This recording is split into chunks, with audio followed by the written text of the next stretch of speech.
Hello and welcome to the 4th episode of Curious Kinships. So today the two ragas that I want to talk about are Devagandhari and Sourashtram. So these are some very traditional ragas in Carnatic music, right? So this video is going to be exclusively focused on Carnatic music. So I won't be making any references to film songs, just putting it out there for maybe few of you who are regulars on this channel.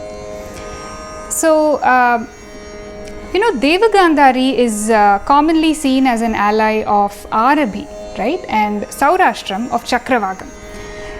And that makes total sense because there's a lot of overlap in terms of notes between Devagandhari and Arabi on the one hand and Sourashtram and Chakravagam on the other. So we commonly hear from people who are maybe not as familiar with Carnatic music or maybe not as adept at decoding notes that there is some confusion in distinguishing Arabi from Devagandhari or Sourashtram from Chakravagam, right?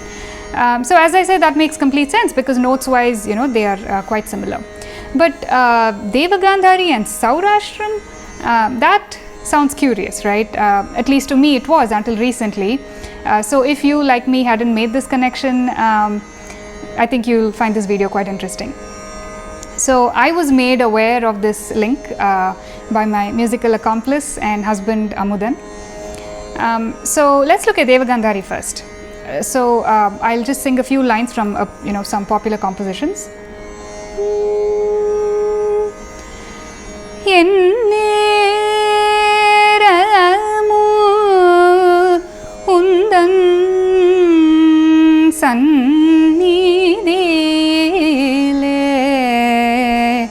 நான் இருக்க வேண்டும்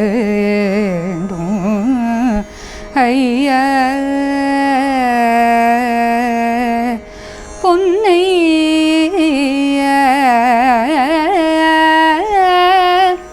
Right, really beautiful composition by Gopalakrishna Bharati.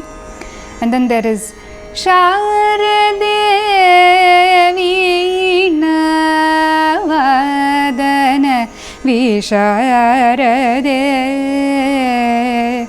by Papanasham Sivan, and of course the famous Kshira Sagara Shayana. This is of course by Saint Tyagaraja. So let's move to Sourashtram. Just let's look at a few famous compositions.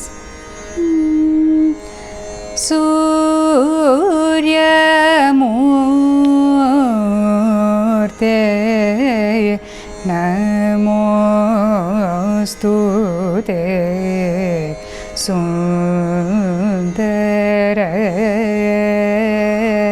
Chaya Dipate. So this is one of the Navagraha Kritis by Dikshitar. And then there is Shri Ganapati Sevyum Parare. On the face of it, the two ragas have very distinct flavors, right? So it's not like it's not like you could easily confuse one for the other. That's what makes the connection curious, right? So the link is not in the sense that it's hard to distinguish. No, they are very different. When you hear, they sound very different.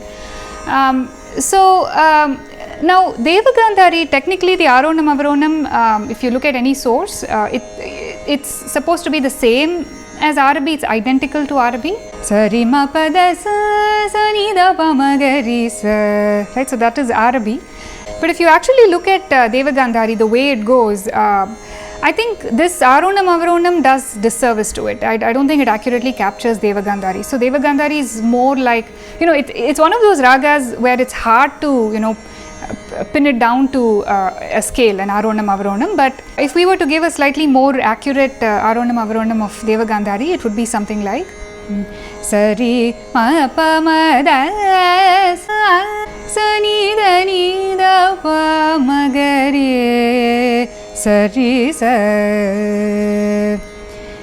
Now I'm sure this didn't capture all possible phrases and usages of Devagandhari, but it's probably a start. Probably better than just the Arabi scale, right? Now Sourashtram goes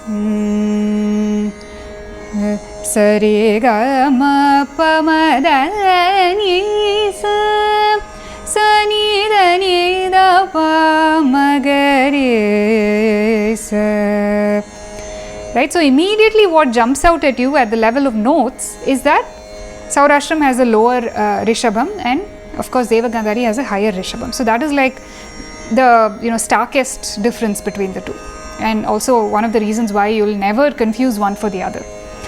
But there's a very interesting structural similarity, right? So in the pamada, that's very characteristic of both. So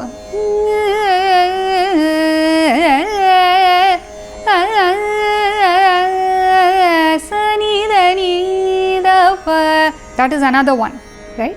So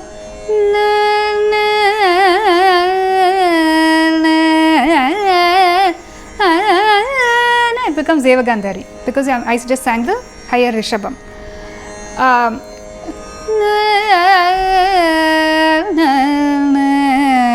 Again, that would be Devagandhari.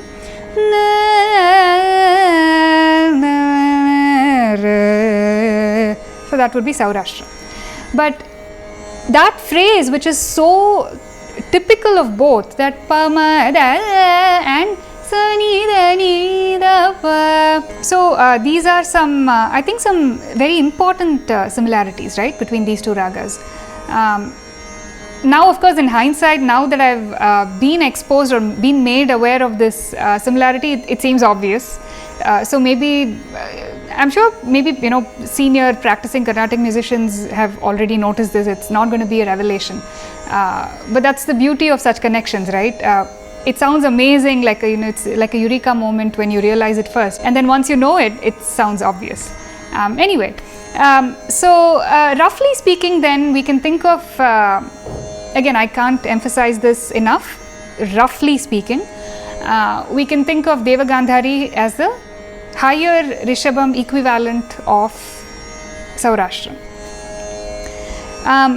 Now this is very common in just linear scales, right? So if you take Mayamalavagowla is the Shuddha Madhyamam equivalent of Pantwarali. I mean, there's countless such. I mean, if you just look at scales, that's very common, right? It happens a lot. Latangi and Kalyani. We have, like, of course, numerous pairs of scalar ragas where we say one is the, certain note equivalent of the other. And there it's not surprising at all, right? It's obvious, in fact. I mean, of course, if you just have notes, you can play around. You can, replace Ma 1 with Ma 2 and Da 1 with Da 2 and so on. But this case is particularly interesting because these are Rakti ragas. They are not defined by their scales, right? They are not synthetic. They were not formed out of, they were not intentionally created by putting notes together. So that makes it even more intriguing, I think.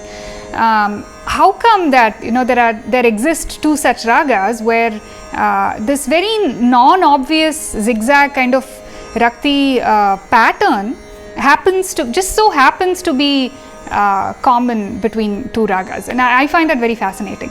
Now, I haven't looked into the history of these ragas. I don't know if there is some genetic connection, maybe the genesis of these ragas, maybe there's some, historically, maybe there's some commonality there. I don't know, I haven't looked at that.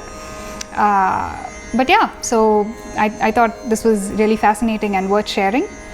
So I will stop with that, and for now, I think this is the end of the series. I'll probably bring it back at some point in the future if I come across more such interesting connections. So until next time, stay curious.